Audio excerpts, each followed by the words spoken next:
আসসালামু আলাইকুম। চলে আসলাম আপনাদের কাছে হুভার ড্যামকে নিয়ে আমেরিকার নাভাডা রাজ্যের বোল্ডার সিটির পাশে একটি বাঁধ। বাঁধটি হলো আমেরিকার বিখ্যাত নদী কলোরাডো নদী, খরস্রোতা কলোরাডো নদী।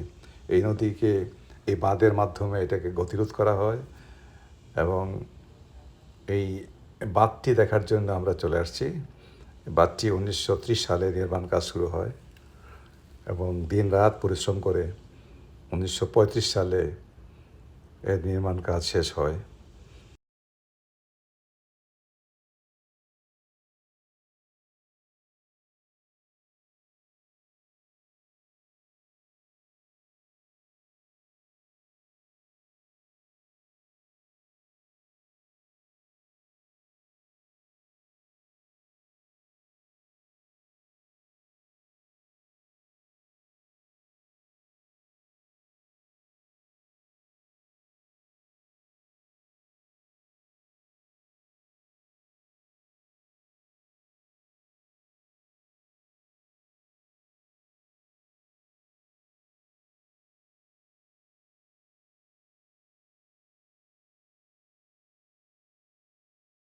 পাওয়ার উৎপন্ন হচ্ছে এই বাঁধে।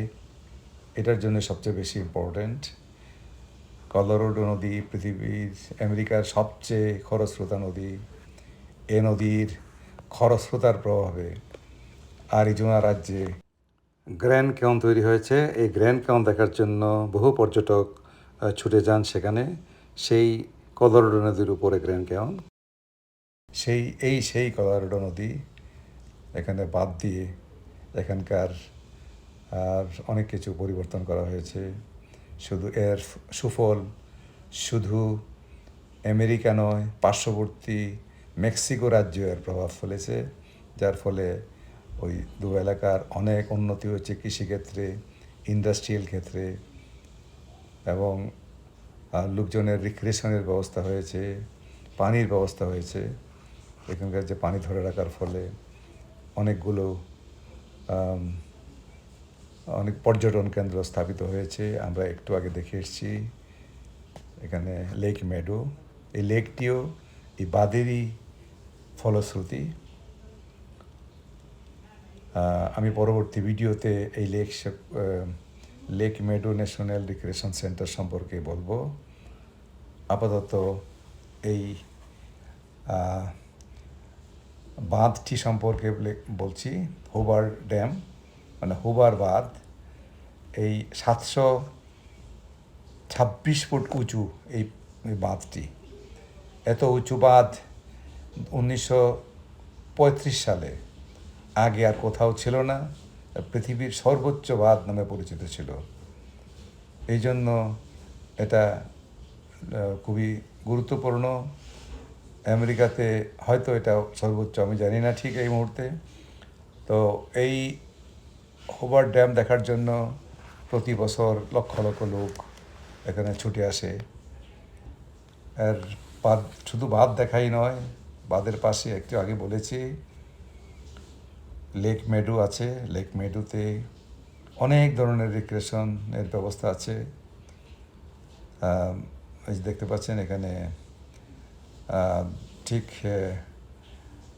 ড্যামের পাশে এই যে ব্রিজের উপরে আমরা আছি এখন। গাড়ি খুব মন্থর গতিতে যাচ্ছে। গাড়ি থেকে এই বাঁধটি দেখা যায়। আমাদের গাড়ি এপার থেকে ওপারে 2-3টে চক্কর দিলাম, কারণ আমাদের হাতে অন্য কিছু দেখার সময় নেই। আজই বিকালে আমাদের ফ্লাইট টেক্সাসের উদ্দেশ্যে। আমরা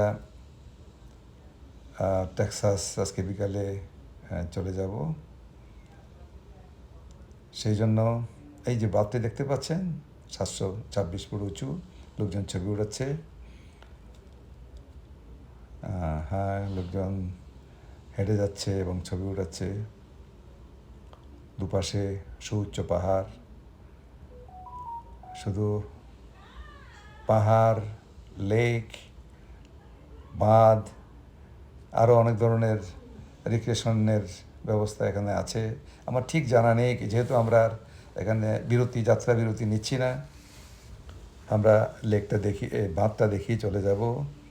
সেই জন্য স্বল্প পরিসরে আমি সামান্য কিছু ভিডিও করলাম আপনাদেরকে শেয়ার করার জন্য। হুভার ড্যাম, আমি আরেকবার এটা সম্পর্কে বলে দিচ্ছি। এটা নাভাডা রাজ্যে বোল্ডার সিটির কাছে, এবং 1930 সাল থেকে নির্মাণ কাজ শুরু হয়, 1935 সালে শেষ হয়। পৃথিবীর সর্বোচ্চ বাঁধ ছিল সেটাই, এবং এখানকার জীবনযাত্রা চেঞ্জ হয়ে গেছে বাঁধের নির্মাণের ফলে। এই বাঁধটি দেখতে আসছিলাম, আমাদের পরম সৌভাগ্য হয়েছিল। সেই জন্য দেখার সুযোগ পেয়ে আপনাদেরকেও শেয়ার করার সুযোগ পেলাম। আশা করি আপনারা এই ভিডিওটি দেখে আপনাদের ভালো লাগবে। সবাই গাড়ি নিয়ে আসে, কেউ গাড়ি থেকে কিছু ছবি ওঠায়, বাঁধটি দেখে চলে যায়, আবার কেউ বা সেই রিক্রিয়েশনের বা নৌকা ভ্রমণের সুযোগ নেয়, কেউ বা ব্রিজ পার হওয়ার সুযোগ নেয়, মিউজিয়াম দেখার সুযোগ নেয়। আমাদের হাতে তেমন সময় নেই, সুযোগও নেই, যার ফলে আমরা গাড়িটি 2-3 বার এপার থেকে ওপার, ব্রিজের এপার থেকে ওপার, যেখান থেকে বাঁধটি দেখা যায় সেখান থেকে পারাপার হলাম,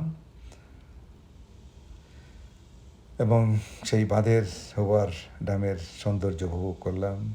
আপনাদের কাছে শেয়ার করছি, আপনারা দেখতে থাকুন। এই লেকের উপরে নৌযানগুলি বহু দূর থেকে খালি চোখে দেখা যাচ্ছে, অনেকগুলা নৌযান। কী ধরনের নৌযান ঠিক বোঝা যাচ্ছে না, তবে লেকের মধ্যে লেকের জল অনেক উঁচুতে। গত বছর জল অনেক নিচে ছিল, এখানকার লোকজন খুব ভয় পেয়ে গেছিলো যে এখানে বোধহয় আর পর্যটক আসবে না, লেকে বোধহয় কোনো রিক্রিয়েশনের ব্যবস্থা হবে না। কিন্তু এবছর পানি একটু বেড়েছে, তাই প্রচুর পর্যটক এখানে এসছে। আমি ভাবলাম যে আপনাদেরকে এটা শেয়ার করি, আপনারা দেখুন। এখানে পর্যটকরা রাস্তার দুপাশে ব্রিজের উপরে পাহাড়ের এপার থেকে ওপার যে ব্রিজের উপর থেকে তারা পার হচ্ছে, দেখছে, ছবি ওঠাচ্ছে। এই যে নাভাডা টাইম একটা, আমি আগেই বলেছি যে আমেরিকার বিরাট বড় দেশ, এখানকার টাইম জোন 3 ঘন্টা ডিফারেন্স এক প্রান্ত থেকে ও প্রান্তে। নিউ ইয়র্কে যখন সকাল 10টা, ক্যালিফোর্নিয়াতে তখন সকাল 7টা। সেই হিসাবে এখানের টাইম ডিফারেন্স বিভিন্ন শহরের বিভিন্ন রকম, সেই জন্য নাভাডা টাইম বললাম, যেহেতু এটা নাভাডা রাজ্যে পড়ছে, এই জন্য নাভাডা টাইম হলো কিন্তু দুপুর 1টা। এই বাঁধটি দেখে আমরা চলে যাব আবার সেই লাস ভেগাসে। সেখানে লাঞ্চ করে আমরা লাস ভেগাস এয়ারপোর্টে চেক ইন করবো। আমরা লাস ভেগাস থেকে সরাসরি ডালাস এয়ারপোর্টে যাব, কারণ সেখানেই আমাদের পরবর্তী ছেলের বাসা ডেস্টিনেশন। ডালাসে 4-5 ঘন্টার জার্নি। তো ডালাসে ওখানে আমরা ঈদুল আজহা উপভোগ করবো। আমার মেজর ছেলেও আসবে ঈদের আগের দিন, 27 তারিখ, এবং আমরা আশা করছি 1 তারিখে আমরা ডালাস থেকে, অর্থাৎ টেক্সাস রাজ্যের শহর মার্ফি থেকে, ছেলের বাসা মার্ফি থেকে আমরা চলে যাব নিউ জার্সি, আমাদের বাসা যেখানে আছে আটলান্টিক সিটিতে। তো এই জন্যই আমরা, আর আপনাদের এই যে দেখতে পাচ্ছেন যে সুউচ্চ ব্রিজের ঠিক উপর অংশটি, এখান দিয়ে লোকজন হেঁটে পার হচ্ছে এপার থেকে ওপার। লোকজনকে দেখা যাচ্ছে, হাঁটছে লোকজন এর উপর দিয়ে, স্পষ্ট দেখা যাচ্ছে। আমি এ পর্যন্ত আপনাদেরকে দেখালাম। আপনাদের যদি ভালো লাগে থাকে তাহলে আমার প্রচেষ্টা সফল। আপনারা যদি লাইক দেন, শেয়ার করেন, তাহলে আমরা উৎসাহ পাবো পরবর্তী ভিডিওগুলো নিয়ে আসবো। ধন্যবাদ আমার এই ভিডিওটি দেখার জন্য। ভালো থাকুন, সুস্থ থাকুন।